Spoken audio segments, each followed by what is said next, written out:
नमस्कार. स्वागत आहे तुमचं आपल्या यूट्यूब चॅनल सोनाली रेसिपीजमध्ये. तर आजची खास रेसिपी आज आपण बनवणार आहे तोंडात टाकताच विरघळणारी एकदम सॉफ्ट अंगुरी रसमलाई. खूपच सोपी आणि खूपच चविष्ट तयार होणारी रेसिपी आहे. येत्या रक्षाबंधन स्पेशल तुम्ही 1 लिटर दुधापासून ही मिठाई तयार करू शकता. चला तर मग या रेसिपीसाठी लागणारे संपूर्ण साहित्य व कृती पाहून घेऊ. अंगुरी रसमलाई तयार करण्यासाठी इथे मी एका कढईमध्ये अर्धा कप पाणी घेतलं आहे. त्यामध्ये 1 लिटर फुल फॅट क्रीम दूध टाकायचं आहे. ही मिठाई तयार करत असताना फुल फॅट क्रीम दुधाचाच वापर करायचा आहे. दुधाला उकळी आली की त्यातील अर्ध दूध सेपरेट करून घ्यायचं. अर्ध दूध लिंबाच्या रसाने किंवा व्हिनेगरने फोडायचं आहे. इथे मी एका वाटीमध्ये 2 चमचे व्हिनेगर, 2 चमचे पाणी घेऊन त्याचं मिश्रण तयार करून घेतलं. तयार केलेलं मिश्रण या दुधामध्ये टाकून दूध फोडायचं आहे.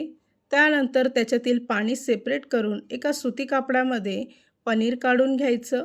त्यानंतर तयार केलेलं हे पनीर एका मिक्सरच्या भांड्यामध्ये टाकायचं आहे.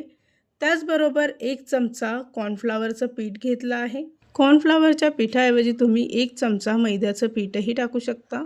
चिमूटभर बेकिंग पावडर टाकून मिश्रण वाटून घ्यायचं आहे.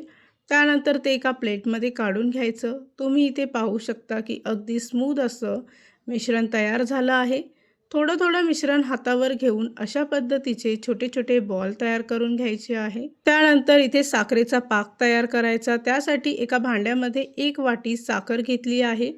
त्याच वाटीने 2 वाटी पाणी घ्यायचं आणि त्याचा पाक तयार करून घ्यायचा आहे. साखर वितळली की समजावं साखरेचा पाक तयार झाला आहे. त्यामध्ये तयार केलेले पनीरचे बॉल टाकून 15 ते 20 मिनिटासाठी हे बॉल शिजवून घ्यायचे आहे. इथे तुम्ही पाहू शकता की एकदम सॉफ्ट असे बॉल शिजवून झाले आहे.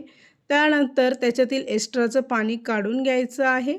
त्यानंतर उरलेल्या दुधामध्ये 1 छोटी वाटी साखर टाकायची आहे. साखर त्यामध्ये चांगली मिक्स करून घ्यायची. आवडीप्रमाणे ड्रायफ्रूट कट करून टाकायचे आहे.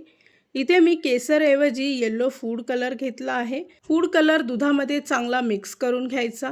या रेसिपीसाठी लागणारे संपूर्ण साहित्य व कृती मी तुम्हाला डिस्क्रिप्शन बॉक्समध्ये दिले आहेत, तर तुम्ही तिथे जाऊन चेक करू शकता. दूध चांगलं गरम झालं की तयार केलेले पनीरचे बॉल यामध्ये टाकायचे आहे आणि पुन्हा 1 ते 2 मिनिटासाठी चांगले शिजवून घ्यायचे. तयार केलेली अंगुरी मलाई 2 ते 3 तासासाठी फ्रीजमध्ये थंड करायला ठेवायची आहे. तयार झाली आहे आजची खास रेसिपी. खूपच टेस्टी, खूपच सोपी रक्षाबंधन स्पेशल अंगुरी रसमलाई. ही रेसिपी तर तुम्ही नक्की ट्राय करून बघा, तुम्हाला खूपच आवडेल. आणि जर का तुम्हाला हा आजचा व्हिडिओ आवडला असेल तर प्लीज लाईक, शेअर आणि कमेंट करा. चॅनलवर नवीन असाल तर सबस्क्राईब करा. सबस्क्राईब केल्यामुळे काय होईल, ज्या वेळेस मी रेसिपीचा नवीन व्हिडिओ अपलोड करेल तर त्याचं नोटिफिकेशन तुमच्या मोबाईलवर येईल. आणि पुन्हा भेटूया आपण अशीच एक रेसिपी घेऊन.